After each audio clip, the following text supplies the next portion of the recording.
जब जान देने का मौका हो, देश के ऊपर ड्यूटी करने का मामला हो, तो सबसे पहले जान लड़ा के आगे बढ़े। परमात्मा ने मानव जन्म दिया है, इस मानव जन्म को सार्थक करने के लिए चंबल की धरती कभी कमजोर नहीं पड़ी। यह सदैव लंबा इतिहास है। लेकिन इस मानव काया के अंदर कोई कष्ट हो जाए तो कष्ट में ये इतना विविधता वाला क्षेत्र है, और आजकल बीमारियां भी ऐसी ऐसी है। इन बीमारियों का जो नाम सुनो, पहली बात तो ये एलोपैथिक इलाज के माध्यम से आपका डॉक्टर ही बता सकते हैं कि बीमारी कौन सी है। उनके हाथ में आ जाए तो समय पे इलाज हो जाए, तो समय पे इलाज हो तो जान बच जाए। अन्यथा छोटा सा फोड़ा फुंसी भी आगे जाके पता नहीं क्या हो जाए, कोई हिसाब नहीं इसका।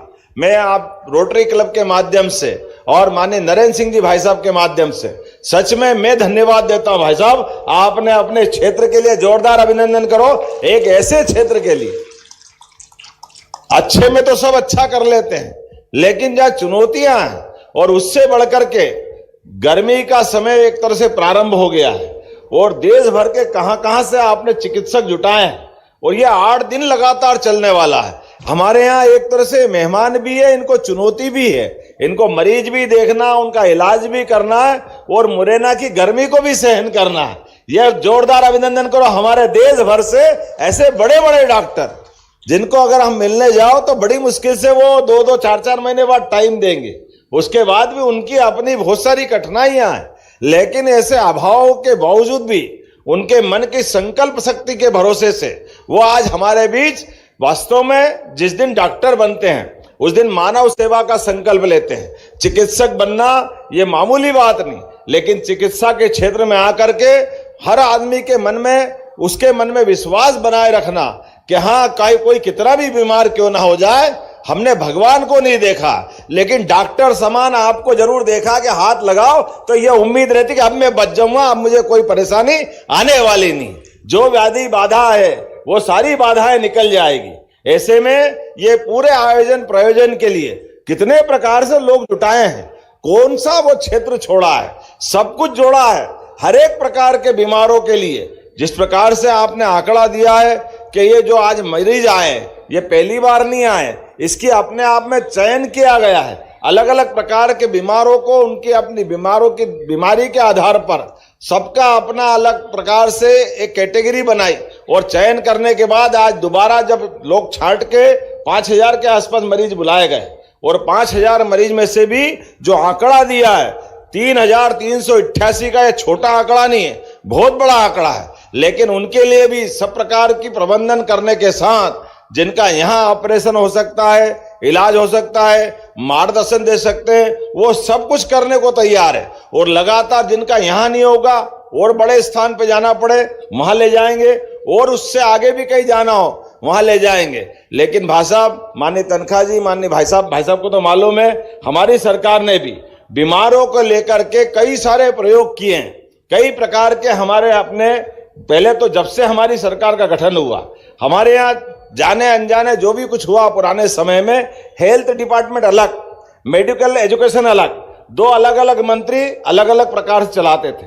हॉस्पिटल भी 2 कैटेगरी के थे, एक सामान्य हॉस्पिटल, एक मेडिकल कॉलेज का हॉस्पिटल। हमने कहा भाई इसकी क्या जरूरत, ये एक ही में हो सकता है, एक डिपार्टमेंट एक मंत्री इसको चलाएगा। आते हमने कहा कि एक ही मंत्री शपथ लेंगे, दोनों विभागों को एक किया, ये जनता की सुविधा के लिए किया है, जनता का अनावश्यक पैसा क्यों बिखरे। और इतना ही नहीं, हमने तो ये कहा आने वाले समय में कि हमारे अच्छे मेडिकल कॉलेज को और अच्छा करने के साथ साथ, और जो अच्छे हॉस्पिटल है, भविष्य में हमारी सरकारी यूनिवर्सिटी अभी उस मेडिकल कॉलेज को हम अपने उसके कॉलेज संचालन के लिए, प्रैक्टिकल के लिए दे देंगे, और पढ़ाने के लिए वो अपना रास्ता बनाए। आने वाले समय में ऐसे कई प्रयोग किए। एक और प्रयोग किया है कि हमारे यहाँ पर गरीब आदमी के लिए जोरदार अभिनंदन करो श्रीमान नरेंद्र मोदी जी, जिनके माध्यम से 5 लाख तक का इलाज आयुष्मान कार्ड के माध्यम से अब कोई आदमी कहीं से भी अपना इलाज करा सकता है। और इस बार के साथ तो और नई बात जुड़ गई, 70 साल से बड़ी उम्र का कोई भी व्यक्ति, अब कोई जाति समाज का हो, कोई कैटेगरी का हो, उसका भी इलाज 5 लाख के माध्यम से होगा।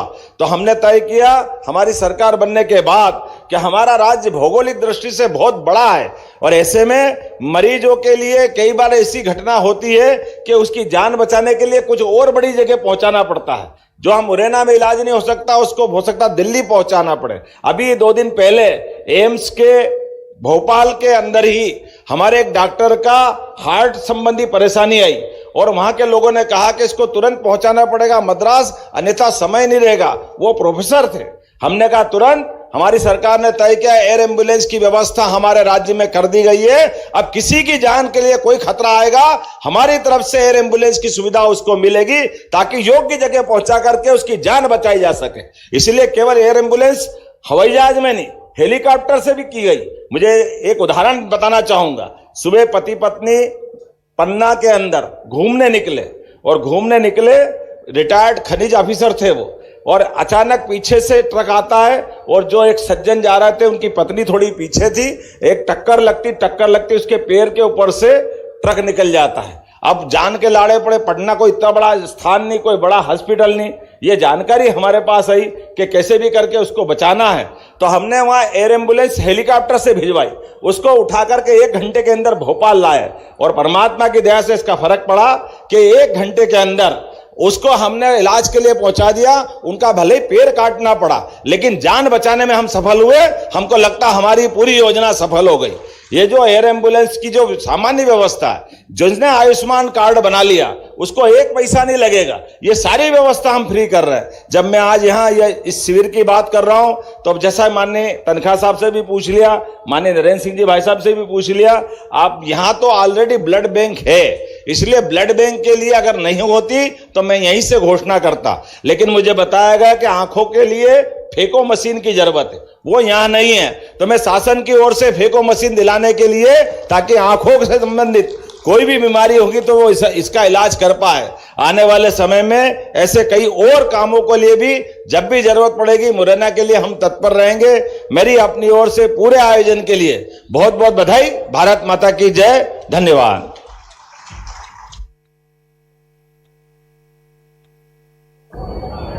मैं माननीय कलेक्टर मुरैना श्री अंकित अस्थाना जी से आग्रह करूंगा कि वे हमारे यशस्वी मुख्यमंत्री जी को स्मृति चिन्ह भेंट करें। मैं उनसे आग्रह करूंगा कि माननीय नरेंद्र सिंह तोमर जी को भी स्मृति चिन्ह भेंट।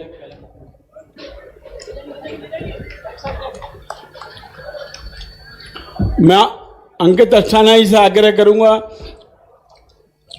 नरेंद्र सिंह तोमर जी को दें, आदरणीय विवेक तनखा साहब को भी।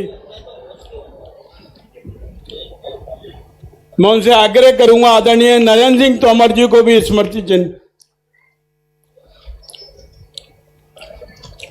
मैं उनसे आग्रह करूंगा कि आदरणीय डॉक्टर राजा साहू, हमारे रोटी अंतर्राष्ट्रीय के अध्यक्ष, उन्हें भी स्मृति चिन्ह भेंट करें। मैं प्रदीप पारासर जी से आग्रह करूंगा आए और आभार प्रदर्शन करें।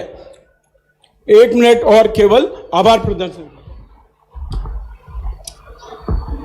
चिकित्सा महाकुंभ के शुभारंभ कार्यक्रम के मुख्य अतिथि प्रदेश के माननीय मुख्यमंत्री श्रद्धेय मोहन यादव जी का मैं बहुत बहुत आदर सम्मान करता हूं, आभार प्रकट करता हूं, जिन्होंने आकर आज आशीर्वचन देके शुभारंभ किया इस कार्यक्रम का।